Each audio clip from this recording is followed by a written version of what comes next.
જો બેટા, મારે તને છે ને શું વાત કરવી છે ખબર?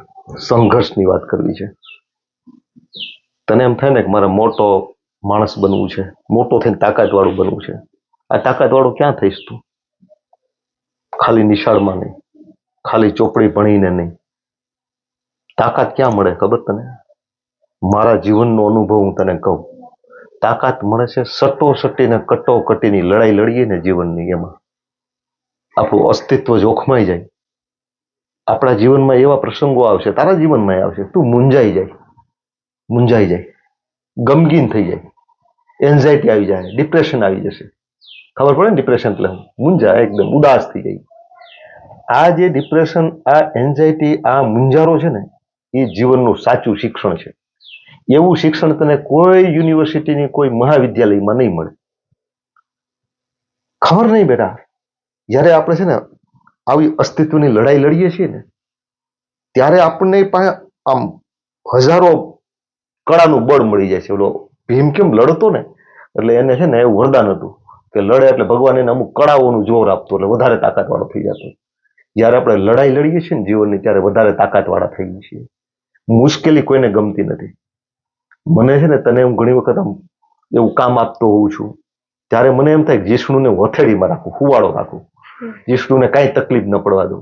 બેટા, હું જેટલી તને તકલીફ નહીં પડવા દઉં ને, એટલી તને તકલીફ છે ને પછી પ્રકૃતિ, કુદરત આપશે. એટલે નાનપણથી સંઘર્ષ કરેલા માણસો જે છે ને, જેને નાનપણથી આમ સટોસટીને કટોકટીની લડાઈ લડી છે ને, જીષ્ણુ બરાબર સાંભળજે બેટા, હું કહું છું એ વાત. નાનપણથી જે લડાઈ લડ્યા છે ને, એ મોટા થઈને મુઠ્ઠી ઉછેરા માણસો થયા છે, એ તાકાતવાળા થયા છે. આ સમાજનું કંઈક લીલું કર્યું હોય ને બેટા, જે માણસોએ ઘણા આમ હોય ને, આમ જે ક્ષેત્રમાં જાય ને, એ ક્ષેત્રનો મહામાનવ બની જાય છે. તમે એનું બાળપણ જોજો, એ બાળપણમાં ખેલેલો હોય છે, મૂંઝાયેલો હોય છે, અસ્તિત્વની લડાઈઓ લડેલા હોય છે. અસ્તિત્વની લડાઈ જ્યારે લડીએ છીએ ને, ત્યારે ઇનબિટ શક્તિઓ જાગી જાય છે. તમને કોઈ રીતે આ તાકાત નહીં મળે, ક્યાંયથી, ચોપડીમાંથી નહીં મળે, નિશાળમાંથી નહીં મળે, યુનિવર્સિટીમાંથી, કોઈ જગ્યાએથી નહીં મળે. આ તમને માત્ર ને માત્ર જીવનની લડાઈ લડવાથી મળે. એટલે સંઘર્ષ કરવાનો, સંઘર્ષથી ભાગવાનું નહીં, સંઘર્ષથી થાકવાનું નહીં. અને કુદરતે એવી આપણને તાકાત આપી છે ને, જ્યારે લડીએ છીએ ને બેટા, લડીએ છીએ ને ત્યારે ઓટોમેટિકલી તાકાત જનરેટ થાય છે, તાકાત નીકળે છે બહારથી.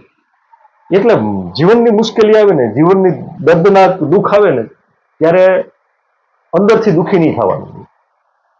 આ દિવસો વહી જશે ને, મારે લડવું છે, લડીને શીખવું છે, શીખીને લડીને બહાર આવવું છે, આવો ભાવ રાખવાનો. મારા બાળપણની તને વાત કરું ને બેટા, તો બહુ તકલીફ હતી, બહુ તકલીફ હતી. સમજાણું? અમે બહુ સામાન્ય પરિસ્થિતિમાંથી બહાર આવ્યા છે. આ પરિસ્થિતિ એક છે ને પડળ હોય છે, પડળ વિંધવાનું હોય, એ અમે વિંધ્યું છે. તમે અત્યારે તૈયાર મંજિલ ઉપર આવીને બેઠા છો, અને અમે છે ને મુસાફરી કરીને મંજિલને ગોતી છે. સમજાણું? મંજિલ એટલે આપણે અંતે પૂગવાનું હોય ને, ત્યાં અમે પૂગી ગયા. અમને તમને મકાન બનાવી દીધા, બધું બનાવી દીધું, પણ તમારે સમજવાનું નહીં કે હવે બધું આવી ગયું છે. અમે શહેરમાં ગયા, દાદાને ખબર નહોતી કયું શહેર ને ક્યાં. દાદાને ખબર નહોતી હું ભણું છું ને ક્યાં ભણું છું. 500 રૂપિયા ખિસ્સામાં હોય ને ત્યાં સુધી ભણવાનું છે, ને પછી 500 રૂપિયા પતે એટલે ઘરે વહી આવવાનું છે. સમજાઈ ગયું તને?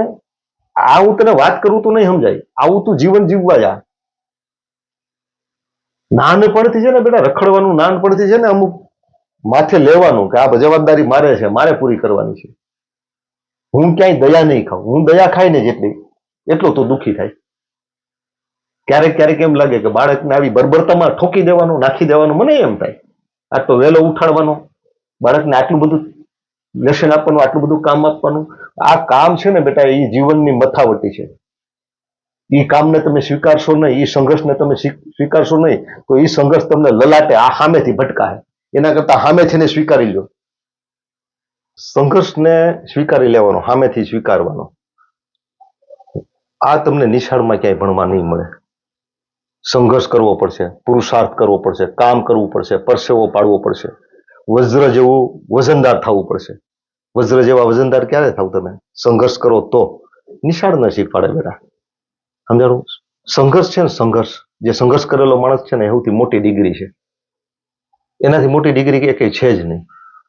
આ નિશાળ નહીં શીખવાડે. જે માણસ સંઘર્ષ કરીને આ દુનિયામાં આવ્યો છે ને, સંઘર્ષ કરીને, અનુભવથી શીખીને આવ્યો છે, એ માણસને કોઈ હરાવી નથી શકતું, કોઈ થકાવી નથી શકતું, કોઈ રડાવી નથી શકતું.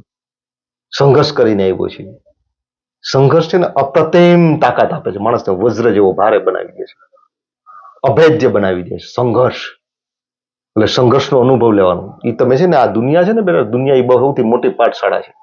દુનિયા, એ દુનિયામાં તું એ લડીશ ને, દુનિયા શીખીશ ને, દુનિયા ભણીશ ને, તો એ સામે આવેલો માણસ છે ને એનો તું ચહેરો વાંચી શકીશ કે આ માણસ કે છે હું, કરે છે હું, આ માણસ શું કરવા માંગે છે, હું કામે આવ્યો છે, હું કરીને જવાનું છે, એ ચહેરો વાંચતા હોય છે.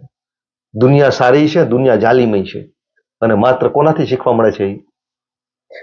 સંઘર્ષ કરીને અનુભવવાથી. જાતે શીખો તમે, અને જાતે શીખશો એટલે ઓટોમેટિકલી આમ એવી એવી શક્તિ આવશે ને તમે આક્રમક થઈ જાઓ. પછી એમ થાય લડવું છે અને જીતવું જ છે. આવા માણસો બેટા જે ક્ષેત્રમાં આવ્યા છે ને, એ મુઠ્ઠી ઉછેરા માણસો, ધ પરફેક્ટ મેન એ મળ્યા છે. સમજાણું? પૂર્ણ માણસ કહેવાય એને.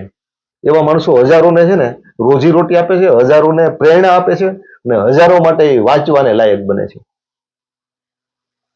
એટલે ચરિત્ર ક્યાં નિર્માણ થાય છે? સંઘર્ષ કરી, કામ કરી, અથાગ થાકવાનું, થાકથી નહીં ભાગવાનું, કામથી નહીં ભાગવાનું. સમજાય તને?